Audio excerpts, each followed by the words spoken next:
আলাইকুম বন্ধুরা, তোমরা কেমন আছো? আশা করছি অনেক অনেক ভালো আছো। আলহামদুলিল্লাহ আমরাও ভালো আছি। আজকে আমি বানাবো আফগানি মাংস আলু। উনুনটা জ্বালিয়ে একটা হাঁড়িতে একটু পানি দিয়ে দিয়েছি। এবারে আমি গোটা গোটা করে কাটা একটু মোটা মোটা পেঁয়াজটা সিদ্ধ হতে দেবো। একটা টমেটো দিয়ে দেবো,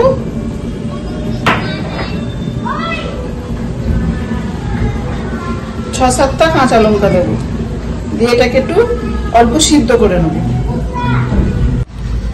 আমি গ্যাসে এবার একটা কুকার দিয়ে দিয়েছি।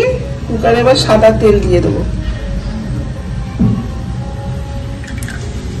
সাদা তেলটা একটু গরম হবে। তেলটা আমার গরম হয়ে গেছে। এবার আমি মাংসটা দিয়ে দেবো।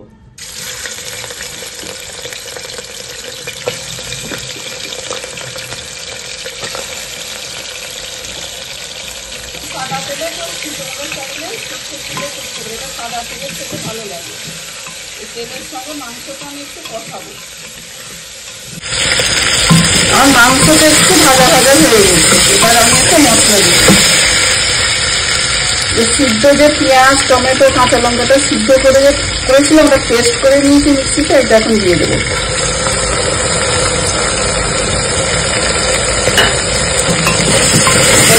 নাড়বো।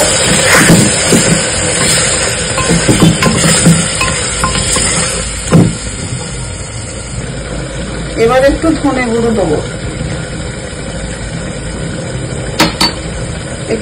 গোলমরিচের গুঁড়ো একটু দেবো পরিমাণ মতো, দিয়ে আবার একটু নাড়াচাড়া করবো, একটু কষাবো।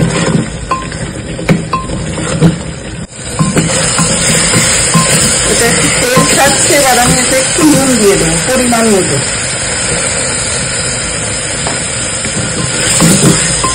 নুন দিয়ে আবার একটু কষাবো।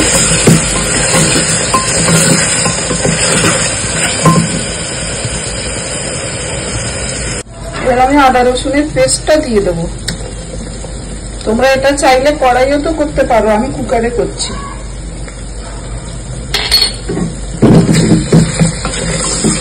এটা দিয়ে একটু কষিয়ে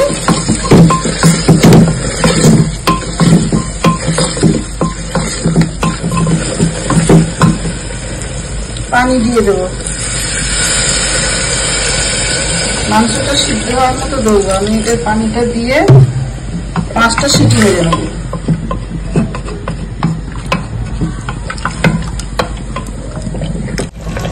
মাংসটা আমার অর্ধেক সিদ্ধ হয়ে গেছে। আমি আলু দিয়ে দেবো। আলুটা আমি এইভাবে মোটা করে চাকা করে কেটে নিয়েছি।